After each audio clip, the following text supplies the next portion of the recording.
वाशिम जिल्ह्याचे पालकमंत्री हरवले आहे असे आशयाचे बॅनर मी आज वाशिम शहरामध्ये लावले आहेत। याचं मुख्य कारण म्हणजे गेल्या अनेक दिवसापासून पालकमंत्र्याच्या वाशिम जिल्ह्यामध्ये वाशिम शहरामध्ये कलेक्टर ऑफिसला कुठल्याही अशा मीटिंग झालेल्या नाहीत। पालकमंत्री फक्त झेंडावंदनासाठीच येतात आणि संपूर्ण कारभार त्यांचा हा फक्त पोहरादेवीवरून चालतो।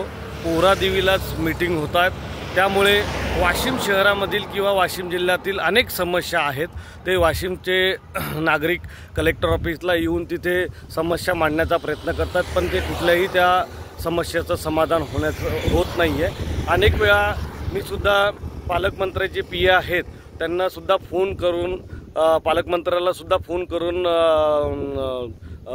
फोन केलेत, पण त्यांनी कधीच फोन उचलले नाहीत आणि परत कॉलबॅकही केला नाही। त्यामुळे असे फलक लावण्याची वेळ आलेली आहे।